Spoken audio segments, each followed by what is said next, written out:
우리에게 주신 하나님 말씀은 신약성경 요한일서 3장 1절 말씀입니다. 신약성경 390페이지 요한일서 3장 1절 한 절 말씀입니다. 한 절 말씀이니까 한 목소리로 같이 읽어보겠습니다. 요한일서 3장 1절 시작. 보라, 아버지께서 어떠한 사랑을 우리가 그러하도다. 그러므로 세상이 우리를 알지 못함은 그를 알지 못함이라. 아멘. 계속해서 요한일서를 함께 읽고 있습니다. 요한은 그 서신을 시작할 때 그 첫 번째 4절 요한일서 1장 1절부터 4절에서 이 서신 전체에서 가장 중요한 주제를 먼저 이야기합니다. 그것은 우리가 하나님과 사귐이 있다. 즉 우리는 하나님을 알 수 있습니다. 하나님에 관한 정보를 아는 것을 넘어서서 우리의 마음과 우리의 영혼 속에 하나님이 실제로 임재하시고 그리고 하나님이 나와 함께 하신다는 것을 경험할 수 있고 그리고 확신할 수 있습니다. 그 결과가 무엇이냐면 요한이 말하죠. 빼앗길 수 없는 기쁨, 충만한 기쁨. 우리에게 그 경험이 있으면 그것이 우리에게 큰 기쁨을 가져다 주는데 그 기쁨은 그 무엇으로도 빼앗기지 않고 그렇기 때문에 우리의 기쁨을 방해할 수 있는 것은 없다. 그래서 어떤 상황이든 어떤 일이든 우리가 감당할 수 있고 이겨낼 수 있다. 그것이 요한일서 1장에서 요한이 한 말이고요. 그리고 이제 2장부터는 우리가 배운 것처럼 그 하나님은 우리가 아는 것을 내가 스스로 알 수 있다. 내가 하나님이 나를 아시고 내가 하나님을 안다는 것을 내가 스스로 잘 알 수 있다. 그렇게 하기 위해서 요한은 이제 3가지 테스트를 해보라고 하죠. 우리 성품에 변화들이 있는가? 그리고 하나님이 사랑하시는 것처럼 내가 더 사람들을 사랑하고 있는가? 또 내가 진리 안에 있고 진리를 사랑하고 말씀을 읽고 배우며 순종하기를 사랑하고 있는가? 이 3가지를 점검해 보라고 합니다. 그 2장에서 한 이야기고, 그리고 이제 2장 끝에서부터 이제 요한이 하는 이야기는 그렇다면 우리가 어떻게 하나님을 알 수 있는가? 무엇 때문에 하나님을 알 수 있는가? 왜 하나님을 우리는 알 수 있는가를 시작합니다. 그래서 지난주 말씀 기억하시는 것처럼 우리는 그냥 무엇을 하면 하나님을 알 수 있는 것이 아니고, 왜냐하면 하나님과 우리 사이가 바로 그런 기계적인 관계가 아니기 때문이에요. 그래서 우리가 하나님을 알 수 있는 유일한 방법, 그것은 우리에게 새로운 생명이 주어져야만 합니다. 거듭나야 한다는 거죠. 그냥 우리가 노력한다고 해서 하나님을 알 수 있는 것은 아니고 새로운 생명을 얻고 그래서 우리가 하나님의 자녀로 입양되어야 우리는 하나님을 알 수 있게 됩니다. 그런데 지난주 이제 2장 마지막 그 2절 우리가 보았고, 그리고 이어지는 말씀이 오늘 우리가 읽은 3장 1절 말씀인데, 이 3장 1절에 와서 오늘 우리 한 절 말씀 볼 텐데요. 요한의 감정이 굉장히 폭발하는 것을 볼 수 있습니다. 지금까지 말씀드린 것처럼 뭐 빛과 어둠, 뭐 생명, 적그리스도, 이전까지 우리 배워온 것처럼 여러분도 느끼셨던 것처럼 굉장히 좀 어렵고 그리고 조금은 추상적이고 그리고 신학적인 그런 내용들을 요한이 잘 이렇게 설명을 해왔어요. 그랬는데 갑자기 오늘 읽은 이 3장 1절에 와서 갑자기 굉장히 격정에 사로잡히면서 요한의 이제 감정이 폭발하는 그런 장면입니다. 보라, 보라, 아버지께서 어떠한 사랑을 우리에게 베푸사 하나님의 자녀라 일컬음을 받게 하셨는가? 우리가 그러하도다. 사실 우리 번역 굉장히 좋은 번역인데 요한의 이 감정을 그냥 충분히 표현하지 못해서 조금은 아쉽습니다. 그렇다고 해서 영어 번역들은 그럼 충분한가? 영어 번역들도 조금 비슷합니다. 다들 충분한 만큼 원어가 가지고 있는 그 느낌을 잘 살리지는 못하는 것이 좀 아쉽습니다. 뒤에 보겠지만 우리가 생각해 보아야 될 것은 요한은 지금 나이가 많이 먹은 노인이라고 몇 차례 말씀드렸는데 도대체 무엇이 이 노인을 갑자기 이렇게 감정적으로 격동하게 했을까? 무엇 때문에 요한은 갑자기 이렇게 감정을 폭발시키고 있을까? 오늘 우리는 그 내용, 요한을 이렇게 감정적으로 만든 그것이 무엇인지 그 내용을 짧게 살펴보고, 그리고 요한이 이 늙은 노인이 이렇게 감정을 폭발시키고 있다고 하는 것이 무엇을 우리에게 가르쳐 주는지 그것을 생각해 보려고 합니다. 요한의 마음을 움직이고 특별히 이렇게 감정적이 되게 한, 격동시키게 한 그 내용이 무엇이고, 요한이 그렇게 감동하고 격동하고 있는 것이 우리에게 무엇을 말해주고 있는지 그것을 오늘 살펴보려고 합니다. 결론부터 말씀드리자면, 먼저 요한은 왜 이렇게 흥분하고 왜 이렇게 감정적이 되고 하는가? 그 이유는 바로 진리 때문입니다. 진리가 요한의 감정을 폭발시키고 있어요. 1절에 보라, 아버지께서 어떠한 사랑을 우리에게 베푸사라는 표현이 있죠.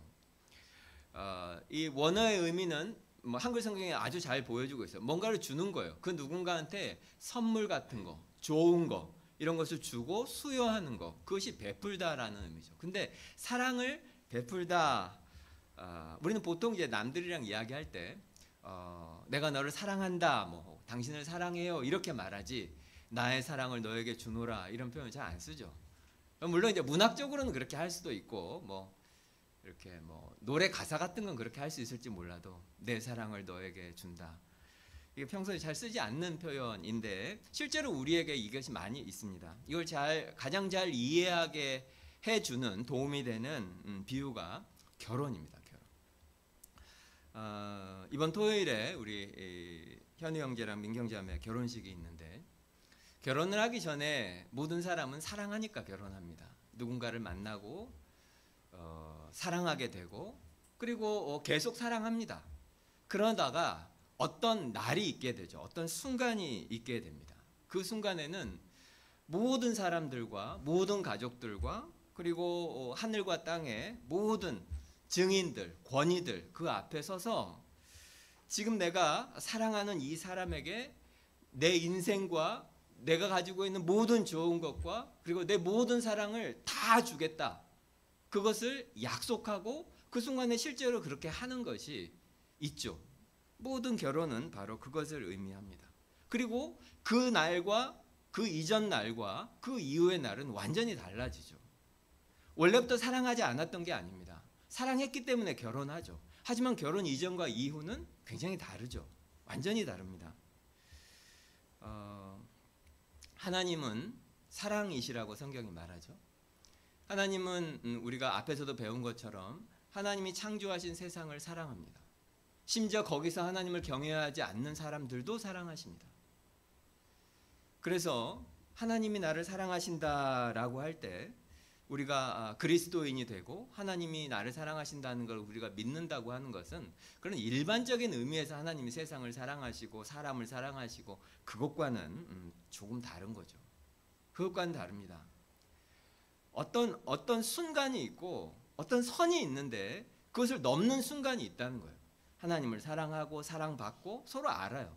그런데 그 어떤 순간이 있어요. 그 선을 넘느냐 안 넘느냐는 굉장히 다른 거예요. 마치 결혼식 이전과 이후가 다른 것처럼 하나님께서 어떤 특정한 시점에 우리에게 그분의 사랑을 베풀어 주셔요. 수여한다는 거죠. 우리에게 그것을 쏟아 부어 주셔요. 그러면 그 이전과 이후는 완전히 달라지는 그런 때가 있고 그런 순간이 있고 그런 선이 있어요. 이것을 넘느냐 안 넘느냐는 굉장히 다른 겁니다. 그것을 요한은 1절에서 설명을 해주고 있어요. 어떻게 1절을 잘 보면 하나님께서 그 사랑을 우리에게 베풀어 주시면 어떻게 되냐면 우리가 그분의 자녀라고 일컬음을 받게 됩니다. 그러니까 바로 그런 순간이에요. 하나님이 우리를 사랑하신다는 걸 아는데 내가 말씀드린 그 선을 이렇게 넘으면 그때 우리는 이제 진짜로 어떻게 되냐면 하나님에게 법적으로 그분의 자녀가 됩니다. 우리에게 하나님의 자녀라고 불리게 해주셔요. 그분의 족보에다가 우리 이름을 딱 써주시고 그래서 이제 우리는 그분의 족보에 이름이 있는 하나님의 아들과 딸이 됩니다. 거기에 불리기만 하는 것이 아니라 거기에 합당한 권세도 가지게 되고 신분도 가지게 됩니다. 하지만 요한은 우리가 그냥 그렇게 하나님의 자녀로 불리기만 된다 그렇게만 하지 않고 1장 1절 중간 부분에 조금 우리가 이해하기 어려운 말이 있어요. 보라, 아버지께서 어떠한 사랑을 우리에게 베푸사 하나님의 자녀라 일컬음을 받게 하셨는가. 여기까지 잘 이해가 되는데, 우리가 그러하도다, 이게 무슨 말일까요? 우리가 그러하도다. 이 말은 우리가 진짜로 그렇다는 거예요. 하나님께서 우리를 입양하셔서 그분의 자녀로 우리를 삼아주셨다. 원래는 우리는 하나님의 자녀가 아니었는데 하나님께서 우리를 불러서 하나님의 자녀가 되게 해주셨고, 이제 하나님의 자녀로 불릴 수 있는 자격을 주었고, 신분을 주었고, 권세를 주셨다. 우리가 그러하도다는 무슨 말입니까? 그런데 거기에서 그치는 것이 아니라 진짜로 우리가 그분의 자녀가 맞다. 입양돼서 법적인 신분이 하나님의 자녀가 된 것을 넘어서서 우리가 지난주에 배웠죠. 우리 속에 하나님이 하나님의 성품을 넣어주십니다. 우리 속에 하나님의 그 신령한 성품에 참여하는 사람이 되게 해주십니다. 하나님의 생명을 넣어주시고 하나님의 DNA가 우리 속에 있게 돼요. 그래서 하나님의 성품이 우리 속에, 그러니까 법적으로만이 아니라 실제로 하나님의 어떠하심, 하나님 되심의 일부를 우리 속에 넣어주셔서 이제 우리는 마치 가족이 닮는 것처럼 우리는 하나님을 점점 닮아가게 됩니다. 하나님의 그 능력이 우리 속으로 와서 자녀가 부모를 닮는 것처럼 우리도 점점 우리 속에 있는 죄를 이길 수 있게 되고, 그리고 점점 아름다운 사람으로 변해가고, 그래서 불가능했던 우리들이 그 거룩하신 하나님을 조금씩 닮아가는 사람이 되게 하신다는 거예요. 하나님께서 우리를 아들과 딸로 삼으신 다음에 우리가 그냥 법적으로만이 아니라 실제로 하나님을 닮은 존재가 되도록 하나님께서 해주신다. 우리가 그런 존재다. 우리가 그러하도다. 그런 표현입니다. 요한을 정말로 흥분되게 하고 이 이야기를 하다 목이 메어서 감동이 돼서 이 말을 할 수밖에 없이, 보라라고 말을 할 수밖에 없이 한 것은 바로 이 진리에 대한 깨달음입니다. 하나님께서 나와 같은 자를 십자가 대가로 나의 죄를 다 씻어주시고, 그런 다음에 상상도 할 수 없이 나를 감히 하나님, 신의 아들과 딸이 되게 해주셨다. 이 진리를 알게 되고, 몰랐겠어요? 원래도 알고 있었겠죠. 이걸 설교하는 사람인데. 근데 이걸 말하는 중에 그것이 다시 그 속에 격동을 일으키는 거예요. 흥분이 되게 하고 찬양하지 않을 수 없게 하고, 보라, 봐봐, 진짜로 그렇다니까. 이런 일이 가능해? 진짜 우리가 하나님의 자녀가 되었다고. 이걸 좀 보라고, 이 사랑을 보라고, 이렇게 말하고 있습니다. 요한을 이 시간에 특별히 3장 1절에 와서 마치 철학 강의를 하는 것 같고 굉장히 어려운 주제들을 요한이 다뤄왔는데, 이 지점에 와서 요한은 그 이야기를 스스로 말하고 전하면서 그 진리가 요한 속에서 굉장한 격동을 일으킵니다. 그런데 오늘 우리가 조금 더 초점을 맞추고 싶은 것은 요한의 감정을 이렇게 폭발시키게 하는 그 내용, 그것보다도 한평생을 그리스도인으로 신자로 살아온 이 늙은 노인이 이렇게까지 감정을 폭발시키고 있다는 것 자체가 무엇을 우리에게 말해주는가, 그 장면을 보고 우리는 무엇을 여기서 배울 수 있는가, 그것이 오늘 사실 더 나누고 싶은 주제입니다. 두 가지인데, 요한이 이렇게 하고 있는 이것을 우리가 감정을 이입해서 잘 보면 여기서 우리가 무엇을 알 수 있냐면, 첫째는 이것이야말로 하나님을 아는 방법이 무엇인지를 우리에게 가장 잘 보여주고 있습니다. 요한이 하나님을 안다는 것이 무엇인지를 이 3장 1절에서 요한이 우리에게 직접 보여주고 있어요. 계속 말씀드려왔던 주제고 너무 중요한 주제라서 계속 반복해서 말씀을 드렸는데, 하나님을 안다.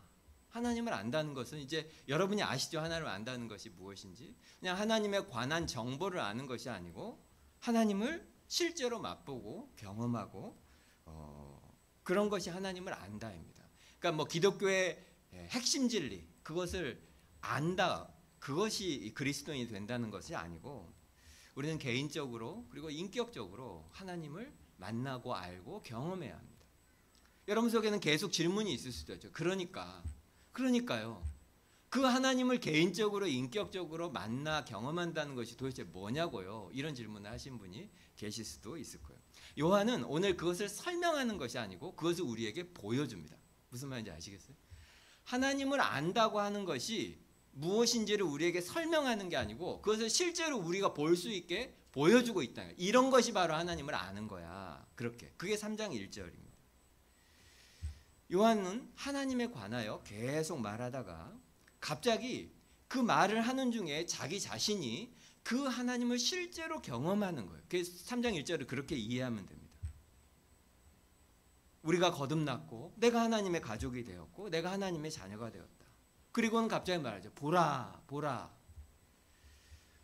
사실 다시 한번 오늘 설교를 다 듣고 요한일서 1장, 2장, 3장을 쭉 읽어보십시오.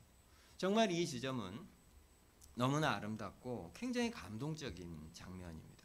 왜냐하면 이것이야말로 하나님을 아는 사람들이 보여주는 그런 반응들이기 때문이죠. 왜냐하면 하나님에 관한 진리가 우리의 머리에만 있지 않고 그것이 우리 존재 전체로 흘러 넘치는 거예요. 하나님에 관한 진리, 그 하나님이 예수 그리스도 안에서 우리에게 하신 일, 그것에 대한 진리, 예수 그리스도 안에 있는 우리가 나는 누구인가, 그것에 대한 진리, 그것을 우리의 지성으로, 지식으로 여기 앉아있는 우리는 다 압니다. 다 아는데 그 어느 순간에 그 진리가 우리 속에서 마치 물을 끓이면 물이 뽀글뽀글뽀글 끓어오르는 것처럼 그 진리가 그냥 차갑게 있다가 점점 끓어오르는 거예요. 그리고는 도저히 감당이 안 될 정도, 내 머리로는 감당이 안 될 정도로 흘러 넘쳐서 내 감정을 사로잡고 내 마음을 사로잡고 내 삶의 모든 부분에 그것이 영향을 미치고 흘러 들어가는 바로 그 장면이에요. 제가 예전에 한번 말씀드린 적이 있을 텐데 한 목사님이 하신 말씀을 제가 굉장히 흥미롭게 기억하는 부분이 있습니다. 이분은 이전에 목사가 되기 전에 이제 일을 하시던 분이었는데 일 때문에 해외로 출장을 가시게 됐어요. 그래서 이제 그 밤에 이제 호텔 방에서 주무시는데 출장 가서도 놀랍게도 로이드 존스의 로마서 강해집 책을 가져가서 밤에 출장지에서 이제 호텔에서 그 로마서 강해 책을 읽고 있었는데 그 강해집 책을 읽다가 갑자기 그 내용에 너무 감동이 돼서 도저히 내가 이렇게 누워서 이렇게 이 책을 읽지를 못하겠다. 그래서 호텔 바닥에 무릎을 꿇고 책을 펼쳐놓고 그 책을 계속 읽으면서 그렇게 한없이 많이 울고 감격했다. 이런 이야기를 제가 들은 적이 있습니다. 그 목사님과 비할 정도는 아니지만 만약에 토요일날 같은 때 우리 교회 CCTV가 있어가지고 제 모든 동선을 누가 이렇게 찍어 놓는다면 아마 좀 저를 이상하다 생각하실지도 모르겠어요. 토요일날 보면 대부분 이제 제가 이제 설교를 이제 준비하고 마무리하는 시간인데 하루 종일 제가 여기 2층에 한 셀 수 없이 많이 올라옵니다. 혼자서 성경 읽다가 갑자기 올라와서 찬송 몇 곡 부르다가 다시 내려가고 또 몇 줄 쓰다가 올라와서 잠깐 기도하다가 또 내려가고 또 다시 좀 하다가 다시 1층을 막 뱅뱅 돌고 뭐 하나 싶을지도 모르겠어요. 매번 그런 것은 아니지만 하나님께서 하나님의 말씀을 통해 우리에게 큰 기쁨을 주시고 그리고 우리 마음에 이렇게 막 부풀어 올라서 빨리 주일이 되면 좋겠다. 빨리 내일이 돼가지고 여기서 지금 이것을 우리 성도들하고 같이 나누면 좋겠다. 우리 집사님이 꼭 이 말씀을 듣고 힘을 내면 좋겠다. 우리 집사님이 꼭 이걸 듣고 좀 위로를 얻었으면 좋겠다. 막 그런 것들이 마음속에 생겨납니다. 하나님을 우리가 안다고 하는 것은 결국 그 하나님에 관한 진리 그리고 하나님의 진리가 우리 속에 있다가 그것이 흘러 넘쳐서 나오는 거예요. 그래서 그냥 아는 것이 아니라 경험하는 것이고 요한을 보십시오. 요한이 이렇게 하나님이 이렇게 하셨다는 것은 내가 안다 그렇게 말하지 않잖아요. 요한이 뭐라 하죠? 보라 이렇게 말하지 않습니까? 보라 마치 번개가 하늘에서 와서 피레침을 통해서 그냥 팍 오는 것처럼 그 엄청난 그 힘이 그 순간에 그 영혼을 꿰뚫고 그 마음을 꿰뚫고 들어오는 그런 것 같은 거예요. 여러분 보세요. 아버지 사랑이 얼마나 큰지 도대체 어떠한 사랑으로 우리를 사랑했는지 어쩌다가 우리 같은 사람이 하나님의 자녀가 되었는지, 이건 진짜로 사실이에요. 진짜예요. 요한이 3장 1절에서 그렇게 말하고 있어요. 우리가 그러하다. 너무나 자주 말씀드리지만 또 오늘 말씀드려야겠습니다. 이것보다도 중요한 일은 없기 때문입니다. 하나님을 아는 것은 그냥 우리가 지적으로 뭔가를 분석하고 논리적으로 이해하고 그런 것이 아니고, 거기에서부터 시작해서 우리의 삶으로, 우리의 직관으로 이렇게 넘어가야 돼요. 진리를 이해하는 것, 거기에서 멈추지 않고 더 가서 그 진리 위에 내 인생을 세우는 것, 그 진리 위에 서는 것, 그것을 말하는 거예요. 그래서 우리의 삶의 모든 순간에, 모든 상황에 그 진리가 실제로 영향을 미치고, 그 진리의 그늘 아래, 진리의 통치 아래 사는 것이 하나님을 아는 것입니다. 지난주에 말씀드린 것처럼 우리가 왜 가면을 쓰기가 쉬울까요? 우리가 왜 여기에서 있는 모습과 아무도 우리를 보고 있지 않을 때의 모습이 그렇게 달라지기가 쉬울까요? 우리가 왜 이렇게 이중적으로 살게 되기가 쉽습니까? 말씀을 듣기는 듣는데 그것이 실제 내 삶에서는 별 상관이 없이 우리가 그렇게 산다면 왜 그럴까요? 그것은 흘러 넘치지 않기 때문에 그래요. 성경에 대해서, 복음에 대해서, 십자가에 대해서, 예수님에 관해서, 교회에 대해서, 구원에 대해서 모릅니까? 물어보면 다 압니다. 다 알아요. 그거 다 아는 거예요. 너무 차갑게, 너무 초연하게 그런 답을 들을 때가 있고 그런 표정들을 볼 때가 있습니다. 그러면 제 마음이 다치고 상하더라고요. 나한테 너무 소중한 것인데, 나한테 너무 귀한 것인데 그것을 그냥 너무 차갑게 말하고, 너무 초연하게 말하고, 너무 자기랑 상관없는 그 무엇인 것처럼 그렇게 말하면 상처를 받게 돼요. 근데 그런 일이 주로 교회에서 일어나요. 왜냐하면 예수를 믿지 않는 사람들에게는 별 기대가 없기 때문에 상처도 덜 받아요. 근데 우리는 그러면 안 되죠. 우리는 다 아는데.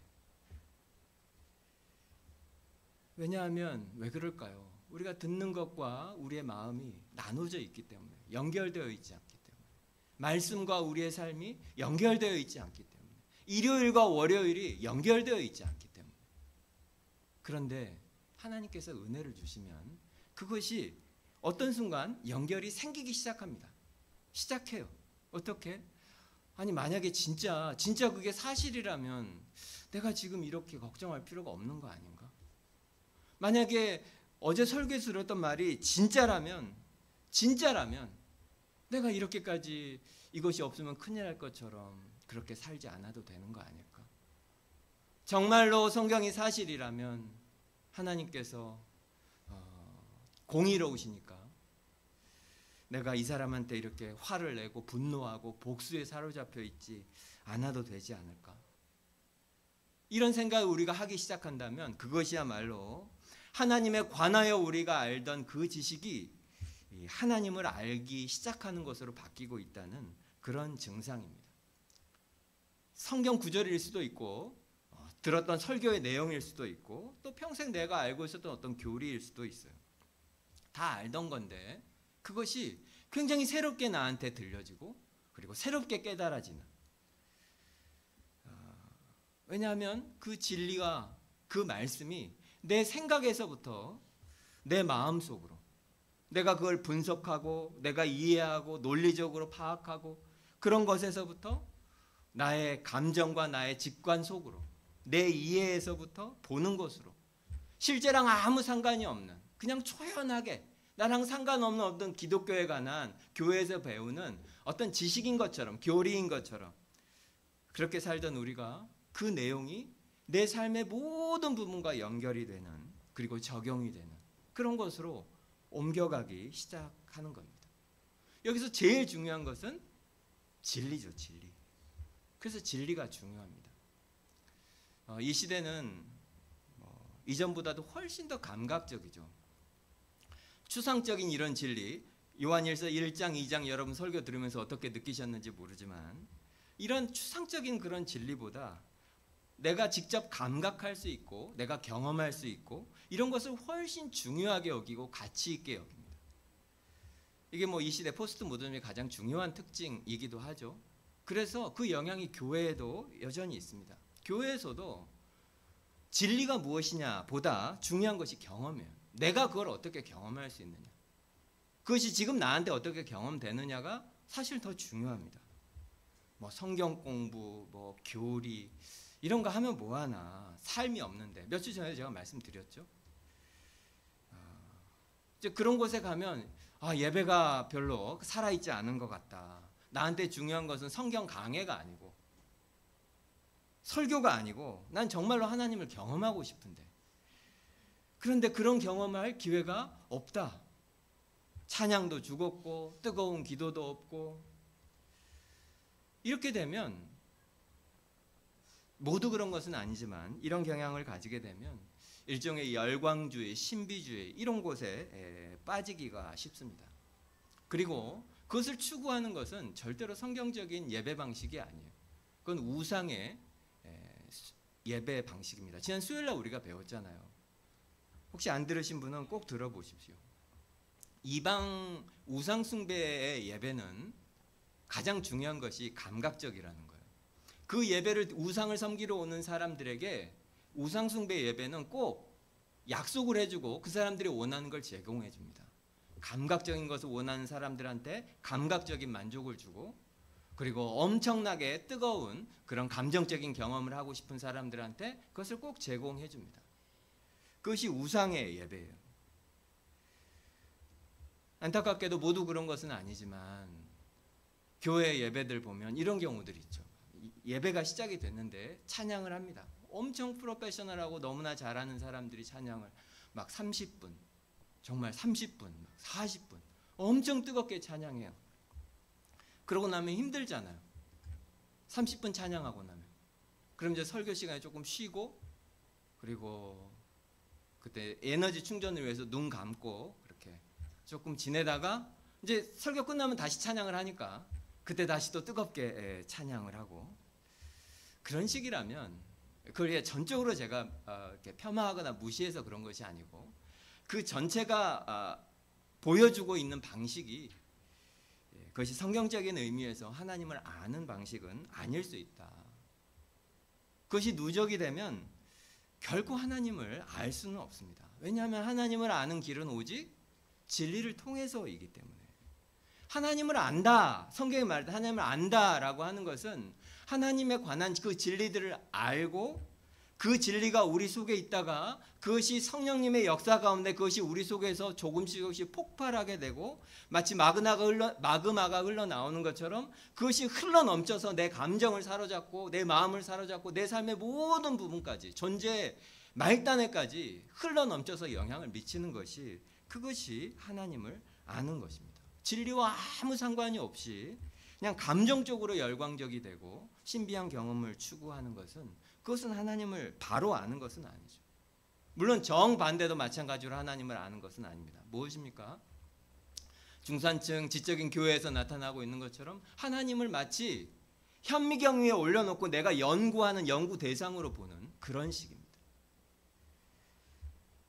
그것이 재미있고 또 그런 지적인 대화를 하는 것을 즐겨요. 자기의 삶에 아무런 적용도 하지 않고 감정도 없어요. 똑똑하니까 그런 이야기를 하는 걸 좋아합니다. 하지만 너무 초연해.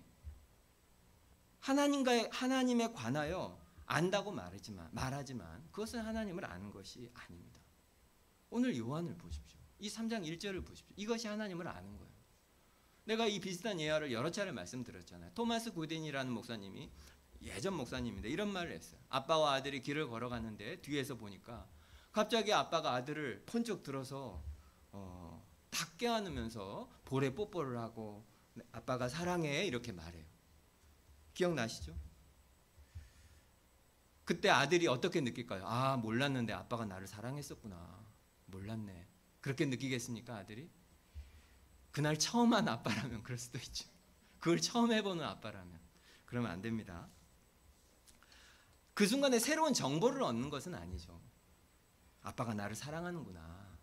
그것을 알게 되는 것은 아닙니다. 그 순간은 어떤 순간입니까?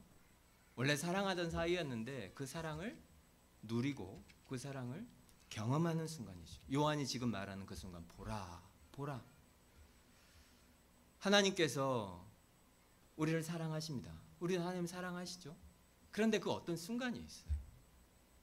마치 아빠가 아들을 번쩍 안는 것처럼 하나님 아버지께서 우리를 안으시고 그리고 귀에 말씀하시는 순간, 너는 내 사랑하는 아들이요 딸이요 내가 너를 기뻐한다 말씀하시는 바로 그 순간. 여러분은 어떠십니까? 이런 경험이 있으십니까? 다 있으시리라 생각해요. 많으시리라 생각합니다. 저도 마찬가지입니다. 저도 많습니다. 큰 경험, 작은 경험 정말 많습니다. 그 사랑이 있어야 살죠. 그런데 사역자가 된 이후의 경험을 말씀드리면 목사님이니까 그렇지 그럴까 봐 여러분과 다르지 않았던 신학교 가기 전에 예전 이야기 경험을 하나만 말씀드리겠습니다. 이전에 한번 제가 말씀드린 적이 있는 것 같은데 23, 4년 전 일인데요. 오래전 일입니다. 제가 일할 때 이야기인데 같이 일하던 중국 회사가 너무 일방적으로 약속을 어겨서 너무 큰 문제가 생겼는데 이 일로 인해서 이제 클레임이 발생을 하게 될 것이고 너무 규모가 커서 그대로 이제 회사가 문을 닫아야 될지도 모르겠다. 이제 그런 절망적인 상황이었어요. 근데 당시의 중국은 지금보다도 더 신뢰가 조금 없었기 때문에 굉장히 이제 암울했고 방법이 없는 그런 때였어요. 근데 방법이 없으니까 뭐라도 해보려고 그때 이제 홍콩에 있을 텐데 홍콩에서 페리를 타고 이제 강으로 2시간 배를 타고 이제 그 회사를 이제 찾아가야 했어요. 그 날이 기억이 나요. 엄청 우중충한 그런 날씨였고 그 강물도 그냥 황갈색 깨끗하지도 않고 그런 강물에 막 그 시국의 사람들의 그 언어가 사실 편안하게 들리지 않잖아요. 싸우는 것 같은데 대화하는 그런 말투인데 막 옆에서 막 그런 소리가 나고 20년도 전 일인데 그날 배 안에 냄새가 지금도 기억이 납니다. 마음이 너무 괴로워서 이제 그냥은 못 가겠고 그래서 이제 MP3로 이제 찬양을 이렇게 들으면서 가는데 머리가 막 돌아가고 마음은 막 천근만근이고 이제 혼자서 막 이제 우리 가족하고 나는 어딜 가나 막 이런 생각을 하면서 온갖 상상을 하면서 가는데 그 찬양이 하나도 들리지가 않는 거예요. 한 1시간 정도 흐른 것 같아요. 뭘 했는지 모르겠고 한 1시간 정도 흘렀는데 갑자기 이 찬양 소리가 들려요. 계속 듣고 있었는데 안 들렸는데 갑자기 찬양 소리가 들려요. 계속 틀어놨었는데 우리가 너무 잘 아는 찬양이에요. 오늘 피었다지는 들불도 입히는 하나님, 푸른 하늘을 나는 새들도 먹이는 하나님, 하물며 우리라 염려 필요 없네. 그런데 진짜 놀랍게 귀 속으로 소리가 쏙 들어오는 것처럼 1시간 동안 켜놨는데 안 들리던 게 갑자기 들리는 거예요. 그러면서 정신이 조금 차려지는 거예요. 그 순간에 내가 지금 뭐 하는 거지? 뭐 하는 거지? 진짜로 하나님이 그런 분 맞다면 내가 지금 이렇게 자기 연민에 빠져가지고 이렇게 해도 되는 건가? 세상 끝나는 것처럼 이렇게 염려하고 걱정해도 되는 건가? 하나님이 먹이시고 입히시지. 하나님 날 진짜 사랑하시지. 근데 나 뭐 하는 거지? 뭐랄까 모든 두려움이 다 사라진 건 아닌데 뭔가 마음속 깊은 곳에서 신비한 그런 작은 용기라고 할까? 그게 갑자기 이렇게 생겨나는 거예요. 제가 그 말씀을 몰랐겠습니까? 아니면 제가 그 찬양을 처음 들었을까요? 아니죠. 너무 잘 알았고 당시에 교회에서 제가 찬양 인도도 하고 있어서 그 찬양을 자주 불렀습니다. 그런데 그 순간에 여러 환경들과 여러 상황들이 다 작용을 했겠죠. 하지만 어찌됐든지 간에 그 작은 진리가 그냥 내 속에만 있지 않고 하나님께서 그것을 내 속에서 작은 폭발을 일으키게 해주시고 그 상황에 내 삶에 그것이 적용이 되었습니다. 더 아름다운 결말이 있으려면 기적적인 해결이 됐어야 할 텐데 그런 일은 없었습니다. 그렇게 마음을 가다듬고 갔지만 문제는 해결되지 않았고 그리고 상당한 손해도 보고 그리고 꽤 긴 시간 동안 많은 고통을 당하기는 했습니다. 그렇지만 다 이겨낼 수 있었고 제가 오늘 여기 있잖아요. 다 이겨낼 수 있었습니다. 무엇 때문에? 하나님이 그날 베풀어 주신, 나에게 수여해 주신 그 은혜와 사랑 때문입니다. 여러분 삶에도 다 있으시겠죠. 다 있으실 겁니다. 하지만 이때 꼭 기억해야 될 것은 이 일은 그냥 기계적으로 되지는 않는다는 거예요. 지난주에 말씀드렸잖아요. 프로그램 되지 않습니다. 하나님은 우리가 원하는 대로 조정할 수 있는 분이 아니에요. 그래서 신앙생활은 믿음으로 우리가 떠나는 모험입니다. 모험. 거래가 아니고 하나님을 믿어서 알 수 없는 길을 그분을 신뢰하며 걸어가는 모험입니다. 그래서 항상 되는 게 아니에요. 어떤 날은 아침에 일어나서 큐티를 해도 졸리기만 하고 아무것도 느낌도 없는 그런 날이 있는데, 어떤 날은 감동이 되는 날도 있지 않습니까? 근데 어떤 날은 마음이 폭발하는 것 같은 날도 있잖아요. 그리고 그 어떤 날은 평생 잊을 수 없는 한순간이 되기도 합니다. 또 어떤 날 큰 마음 먹고 기도회, 한 달에 한 번밖에 안 하는 기도회지만 큰 마음 먹고 한번 와줬는데 별 감동이 없어. 역시 금요일날 엄청 차 막혀서 큰 마음 먹고 내가 기도회 왔는데 이게 뭐야. 그런데 또 어떤 날은 그냥 자리에 앉는데 큰 위로와 앉아만 있는데 용기가 생기고 하나님의 은혜에 감격하게 되는 그런 날도 있습니다. 여러분은 질문하시겠죠. 그러니까 어떻게 하라는 말입니까? 오늘 요한도 말하냐. 보라. 보아야 합니다. 그런데 왜 안 보죠? 안 믿기 때문입니다. 첫 번째 이유는 안 믿기 때문이에요. 이런 일이 있을 수 있다. 하나님을 그렇게 아는 것이 가능하고 하나님이 나에게도 그렇게 사랑해 주신다고 말씀하시고 내가 하나님을 이렇게 뜨겁게 만날 수 있고 경험할 수 있다는 것을 안 믿어요. 안 믿기 때문에 아무리 강조해도 시도조차 안 합니다. 그것이 문제예요. 하나님을 아는 거, 하나님의 사랑이 부어져서 우리의 삶이 완전히 변화되는 것이 가능합니다. 성경이 모든 곳에서 증거하고 있고 무수히 많은 사람들이 증거하고 있고 우리 교회 안에도 그 증거가 될 수 있는 분들이 무수히 많습니다. 믿으십시오. 그건 어떤 특별한 사람들에게만 일어나는 일이 아닙니다. 그것을 믿는다면 그럼 어떻게 해야 되겠습니까? 다른 방법은 없죠. 진리를 통해서 하나님을 알아야겠죠. 말씀을 읽고 말씀을 듣고 말씀을 사모하고 묵상하고 무엇보다 예배에서 말씀이 선포되는 이 자리에 항상 있어야 돼요. 말씀드리지만 이건 프로그램 되지 않아요. 물론 목사가 설교를 엄청나게 잘하는 분이라면 매주 소위 말해서 빵빵 터지겠죠. 목사들만 쓰는 전문 용어인데 죄송합니다. 그런데 보통은 그렇지 않습니다. 아무리 좋은 말씀 들어도 1년, 2년 들으면 그냥 그 말이 그 말 같아요. 성령님의 도우심을 구해야죠. 어떤 날은 졸리고 그래서 실제로 자고 어떤 날은 그냥 견디고 근데 어떤 날은 한두 마디 들리고 하지만 또 어떤 날은 마음이 움직이고 어떤 날은 부흥이 일어날 수 있습니다. 그것이 하나님이 하시는 일입니다. 교회 개척한 지 8년이 되었고 지난 8년 동안 코로나도 겪었지만 우리가 매주 이렇게 예배드릴 수 있었던 거 너무나 감사합니다. 그리고 이런 작은 부흥들을 예배를 통해 또 여러분의 신앙생활 중에 교회와 함께 경험할 수 있게 된 것도 너무 감사합니다. 하나님을 알고 경험하는 것은 오직 진리를 통해서 가능합니다. 그리고 요한은 오늘 그것을 우리에게 실제로 보여주고 있습니다. 요한의 이 모습을 통해서 우리는 하나님을 아는 것이 무엇인지에 대해서 첫 번째 그것을 배웁니다. 진리를 통해서다. 두 번째 요한이 보여주는 결정적인 증거는 하나님을 아는 결정적인 증거는 우리를 향한 하나님의 사랑이 진짜로 기적이다. 믿을 수가 없을 정도로 기적이다. 이렇게 느낀다는 거예요. 1절에 보면 어떠한 사랑으로 어떠한 사랑 굉장히 이 어려운 번역을 많이 의역을 해서 이렇게 된 거예요. 영어 성경에 보면 보라 한 다음에 see what great love 이렇게 돼 있죠. 이 사랑이 얼마나 위대한가 뭐 이런 말인데 그걸로도 좀 사실 좀 부족해요.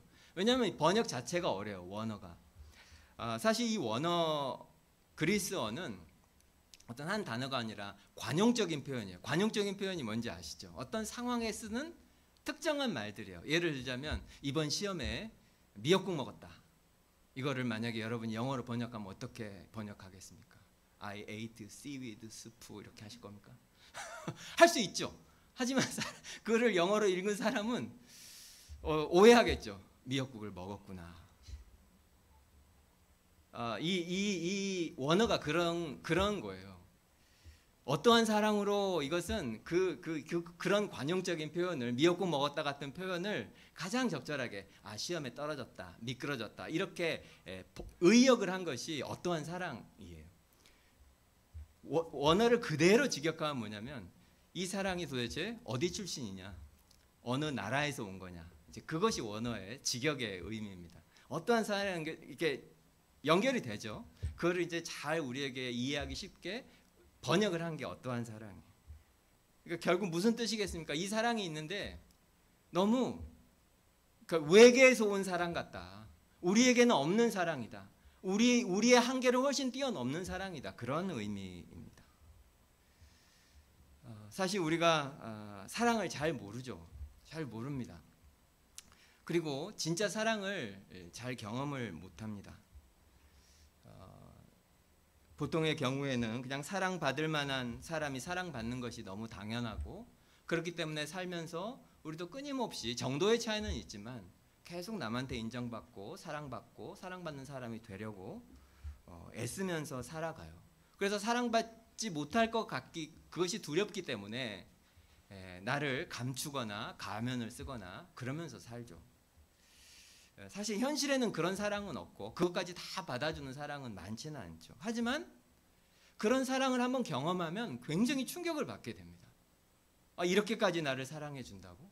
그런 사랑. 뭐 드라마나 영화에는 많이 나오잖아요.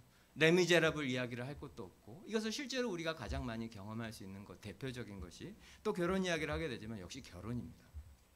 이 세상에서 여러분의 모든 것을 알지만 여러분을 끝까지 포기하지 않고 사랑해주는 약속을 하는 것이 그것이 결혼 아닙니까? 그래서 결혼은 사실 우리의 삶에 있는 모든 동력들 중에서 가장 강력한 동력입니다. 결혼은 굉장히 힘이 세서 성경적인 그런 결혼 안에 우리가 머물러 있으면 이전과는 비교도 안 되게 좋은 사람으로 우리가 바뀌게 됩니다. 굉장히 놀랍고 또 교회도 그런 곳이죠. 대표적으로 여러분의 모임 중에 여러분이 맺고 있는 여러 관계들 중에 교회 같은 곳은 사실은 없습니다. 물론 굉장히 친하고 또 서로 굉장히 좋은 사람들과 잘 지내는 그런 모임들도 있을 수 있겠지만 교회는 다릅니다. 물론 교회에 약한 부분도 있고 또 교회 안에서 상처도 많이 받기도 하고 그건 사실이에요. 완전하진 않기 때문에. 하지만 제 생각에는 세상에 이런 곳은 없는 것 같아요. 우리가 누구랑 잘 지내는 그런 모임들 보면 그는 나름 그럴 만한 이유들이 있기 때문에 우리가 잘 지내는 거예요. 누가 나한테 밥 한 끼 사면 내가 또 밥도 되돌려 살 수 있고 내가 잘 해주면 그거를 또 나한테 돌려받기도 하고 또 여러분 친한 친구들 좀 보십시오. 뭐 직업도 비슷하고 생활 수준도 비슷하고 예전에 내가 뭐 유학 갔었는데 뭐 그런 이야기 같이 할 수 있을 정도 사람들 뭐 이야기가 잘 통하잖아요. 그런 사람들과 잘 지내게 되죠. 하지만 교회는 참 다르지 않습니까? 교회에서는 그런 조건이 사실상 무시됩니다. 저는 사실 여러분들이 무슨 대학 나왔는지도 잘 모릅니다. 물어본 적도 없고 별로 나한테 중요한 일도 아니어서 제가 여러분한테 어느 대학 나왔는지 물어본 사람 있습니까? 이 중에 한 명이라도. 제가 직접 물어본 적은 없어요. 저한테 별로 그건 중요한 문제도 아니에요. 교회는 그런 조건이 보이지 않는 곳입니다. 내 학벌이 뭐고 또 내 재산이 뭐고 내 외모가 어떻고 그런 것이 거의 중요하게 여겨지지 않는 굉장히 예외적인 곳입니다. 그런데도 나를 정말로 중요하게 여겨주는 곳입니다. 내 약점이 보이면 모든 사람들이 정죄하기보다, 물론 뒷말하는 사람들도 있겠죠. 하지만 보통의 교회는 그렇지 않습니다. 대부분은 감싸주고 아파하고 기도하고 그렇게 하는 곳이죠. 우리가 어디에 가서, 세상에 있는 모임 중에 우리가 어디에 가서 이런 대접을 받을 수 있는 곳이 있습니까? 한번 생각해 보십시오. 이렇게 권리를 주장할 수 있는 곳이 어디에 있죠? 내가 누구라고 나를 이렇게 관심을 가져주고, 이렇게 사랑해주고, 이렇게 돌봐주고, 이렇게 신경 써주고, 놀라운 거죠. 그리고 교회는 그런 곳이어야 합니다. 그리고 그것을 통해서 충격을 받아야 하는 거죠. 하물며 하나님의 사랑이라면 어떻겠습니까? 우리가 그걸 잘 몰라서 그런 거예요. 나의 모든 것을 알고, 그리고 여전히 내가 죄인인데도 하나님 날 이렇게 사랑하시는구나. 우리가 금요일마다 보고 있는 하나님의 사랑, 그 설교도 한번 들어보세요. 너무 기적이다. 나 같은 사람을 사랑해 주신다니. 그리고 이것이야말로 우리가 진짜 그리스도인이라고 하는 가장 중요한 표지입니다. 참된 그리스도인은 다른 것 때문이 아니고 그 사랑 때문에 너무 놀라고, 그 사랑 때문에 감격하고, 그것이야말로 그리스도인의 표지예요. 충격을 받는 거죠. 나 같은 사람을 사랑해 주신다니.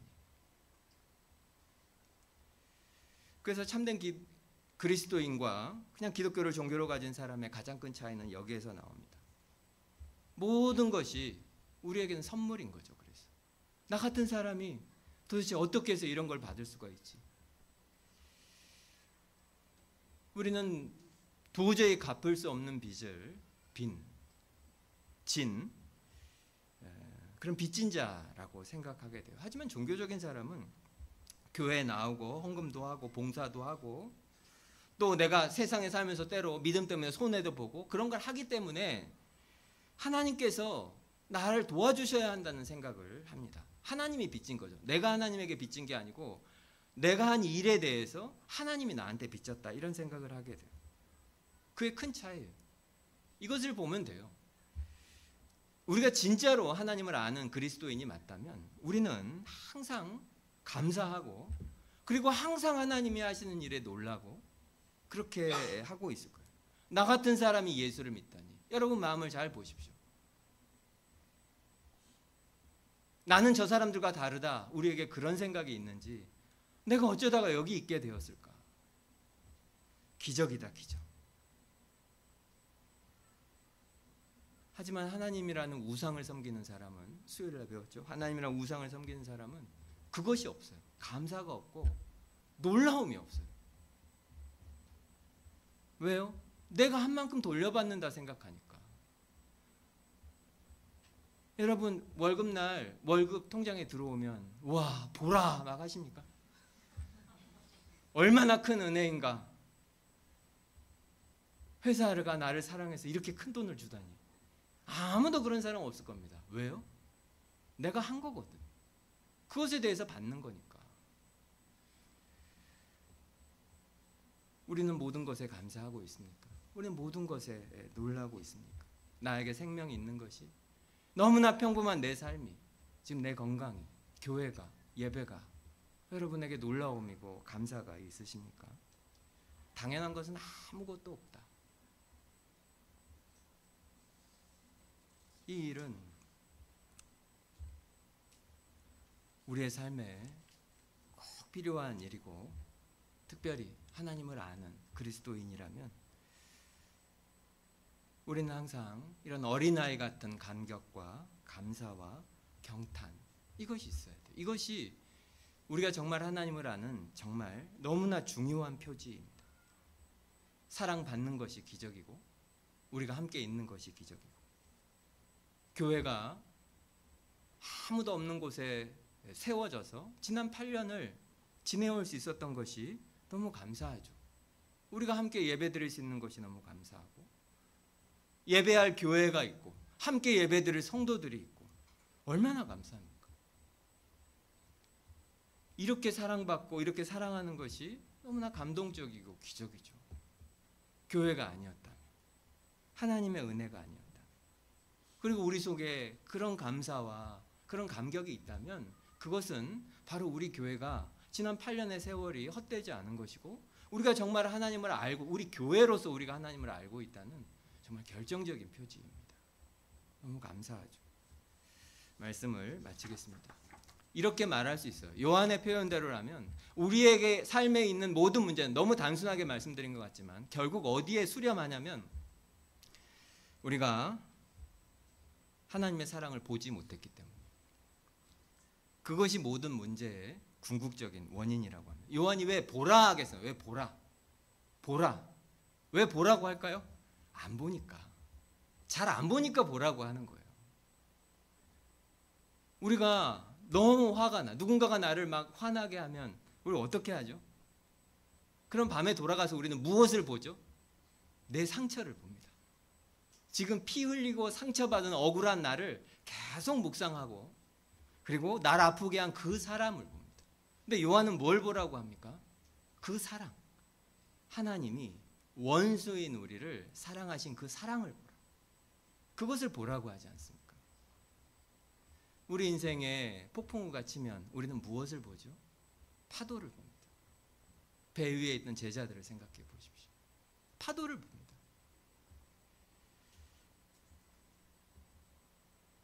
바다 위를 걸으시는 주님을 보지 못합니다. 또 하나님이 나를 버리신 것 같고 너무 걱정되고 염려되고 이럴 때 우리가 무엇을 봅니까? 문제를 보죠. 이 사랑을 보는 것이 아니고. 그리고 그것이 문제입니다. 이렇게 질문하는 분이 계실 거예요. 그러니까 어떻게 하라는 겁니까? 이 무능한 목사가 여러분에게 줄 수 있는 최선의 답은 저도 보라입니다. 요한이 그렇게 말하죠. 요한이 보라. 이 사랑을 보아야 합니다. 말씀을 통해서, 성경을 통해서 이 사랑을 보는 거 말고 다른 길은 없습니다.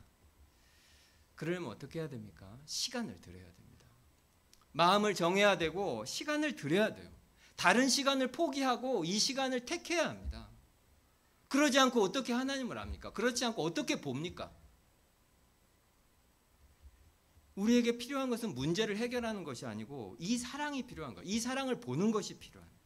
이걸 보지 않기 때문에 우리가 두려운 것이고, 이걸 보지 않기 때문에 이런 문제가 우리 삶에 계속 반복되는 것입니다. 성경은 분명히 약속하고 있고 교회의 경험과 성도의 경험은 분명히 약속해요. 그러면 우리가 계속 보면 어떻게 되죠? 그 성령으로 말미암아 우리 속에 사랑이 분명히 부어집니다. 언제까지 보아야 됩니까? 그때까지 보아야 하는 거죠. 오늘일 수도 있고 다음 주일일 수도 있고 내년일지도 모르죠. 그때를 우리가 어떻게 합니까?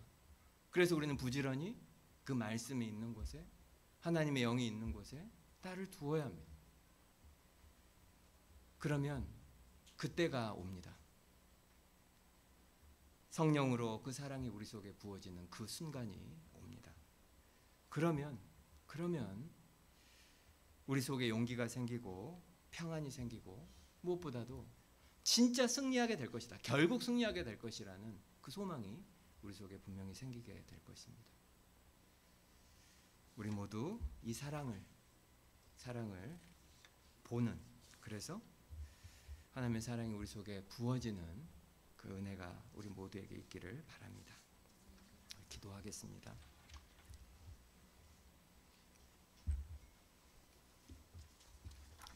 하나님이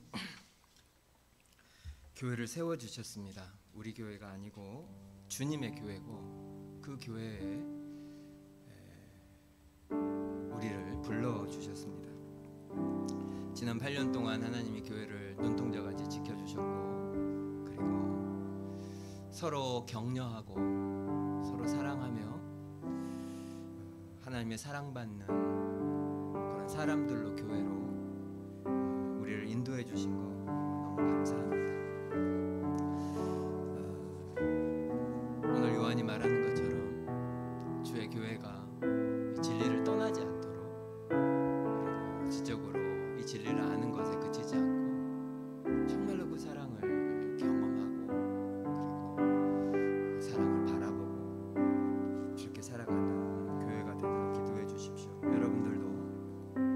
개인적으로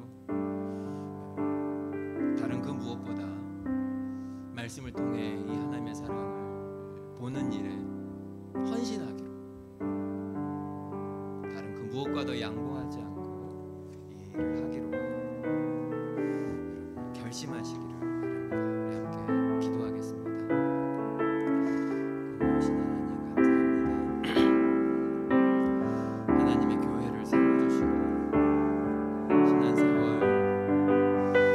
우리의 걸음걸음 그리고 구비구비 하나님의 은혜와 하나님의 사랑이 함께 해주신 줄 하나님 감사합니다.